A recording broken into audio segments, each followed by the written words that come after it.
जय जवान जय किसान। गोल्डन ईगल कंपनी मेरी ही नहीं आपकी भी है। आज से आप सभी को तेल बेचने के लिए एक दुकान से दूसरी दुकान भटकने की जरूरत नहीं, बिल्कुल नहीं। हमारी कंपनी आपकी मदद के लिए आपके दरवाजे तक आ गई है। इस काम के लिए मैं आपकी सोसाइटी को 10 करोड़ रुपए एडवांस दूंगा। आप जो 150 रुपए में बेच रहे थे, हमारी गोल्डन ईगल कंपनी उसी को 200 रुपए में खरीदेगी। किसी को कुछ पूछना है? आपके मन में जो सवाल है उससे पूछ सकते हैं। ओए, भगवान हम सबकी इच्छाएं पूरी कर रहा है तो फिर पूछने की क्या जरूरत? हम सब लोग तैयार हैं। क्या बोलते हो? हम सब तैयार हैं। रुक जाओ सब लोग।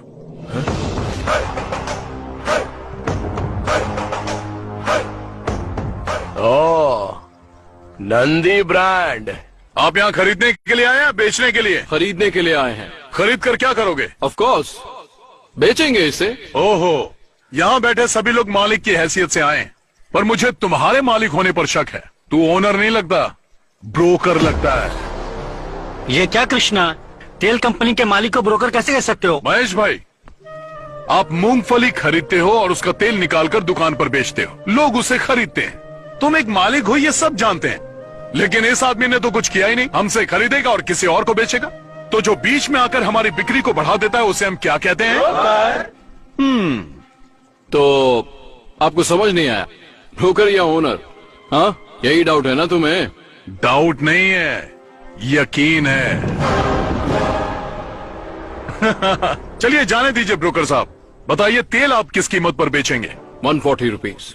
हमसे जब 200 में खरीद रहे हो तो 140 में कैसे बेचोगे? ये तुम्हारी समझ के बाहर है ब्रदर। वही तो हम जानना चाहते हैं ब्रदर, कि इतने बड़े नुकसान में क्या फायदा है तुम्हारा? 60 रुपए का नुकसान, यही छोटी सी बात तो हमारे पल्ले नहीं पड़ रही है ब्रदर। 8 सालों से इंडिया में ऑयल के बिजनेस में मेरा ब्रांड टॉप पर है, मुझे कभी भी नुकसान नहीं हुआ। चलो अच्छी बात है, लेकिन हमसे तेल खरीदने के बाद उसे हमारे ब्रांड के नाम से बेचोगे ना? वो इम्पॉसिबल है। ब्रांड तो सिर्फ मेरा ही होगा, द गोल्डन ईगल कंपनी, इसी नाम से तेल बिकेगा।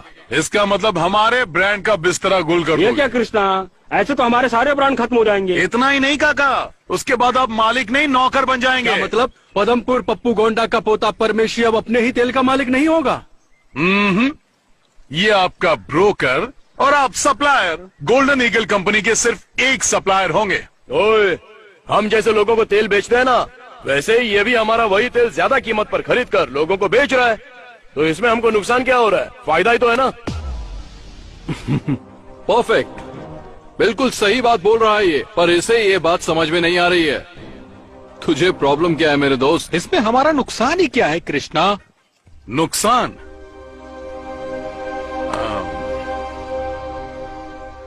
ए सीताराम, हाँ। यहाँ। क्या है कृष्णा? तुम्हारा नाम क्या है? सीताराम। पूरा नाम बताओ। सिल्क सीताराम पूरा नाम। सिल्क सीताराम का मतलब? लगभग 30 साल पहले इस गांव में हमारी एक बड़ी दुकान थी, सिल्क साड़ी की दुकान। खानदानी व्यापार था, बहुत पैसा कमाते थे। घर पर ही बुनते थे और उसे ले जाकर अपनी दुकान में सजाकर बेच देते थे। फिर क्या हुआ? उस समय मैं लगभग 25 का रहा होऊंगा। मुंबई से एक बहुत बड़ी टेक्सटाइल कंपनी हमारे गांव में आई। उस टेक्सटाइल कंपनी वाले ने हमें कहा कि हम तुम्हें 20% ज्यादा फायदा देंगे। मेरा बाप लालची था, मान गया। 2 साल तक तो सब कुछ ठीक चलता रहा, लेकिन बाद में क्या हुआ? बाद में उन्होंने अचानक से सारे दाम धीरे से धम से गिरा दिए। वो दाम हमारे लिए कम था, हम सभी बर्बाद हो गए। मेरे बाप की दुकान बंद हो गई। पर दुकान बंद क्यों की? पूरे इलाके में सबसे ज्यादा नाम था तो दोबारा खोल सकते थे ना? हमारे पास जितने भी ग्राहक आते थे हम बॉम्बे कंपनी भेज देते थे, और वो लोग वापस हमारी दुकान पर क्यों आएंगे? हम लोग भारी कर्ज में दब गए। फिर उसके बाद मेरे पिता ने कर्जे की वजह से प्रॉपर्टी बेच दी, और एक दिन उन्होंने खुद को फांसी लगा ली। दूसरे दिन मेरी माँ ने सबके खाने में जहर मिला के खिला दिया और खुद भी खा लिया। मेरे घर में 25 लोग थे, सभी मर गए। सिर्फ एक मैं बच गया ये दिन देखने के लिए। आज भी जिंदा रुमाल बेचने के लिए। रोते नहीं सीताराम, आज भी तुम अपनी इज्जत की रोटी खा रहे हो। कृष्णा भाई, जब कोई हमारी दुकान में खरीदारी करता था तो हम लोग उसे 2 रुमाल मुफ्त में दिया करते थे। हमने ये रुमाल कभी पैसा कमाने के लिए नहीं बेचा था, लेकिन आज यही रुमाल बेचकर अपना जीवन चला रहा और घट घट के पढ़ रहा। कृष्णा, कॉटन, टेरी कॉटन रुमाल ले लो। आप लोग समझ गए होंगे कि मैं क्या समझाना चाहता था। मैं अपना ब्रांड नहीं बेचने वाला। नहीं, मैं भी नहीं बेचूंगा। मैं भी नहीं बेचूंगा। मैं भी नहीं बेचूंगा। अब मैं भी मरते दम तक अपने ब्रांड का मालिक रहूंगा। हम तैयार हैं। ए ब्रोकर, तू यहाँ से एक रुमाल भी नहीं ले जा पाएगा।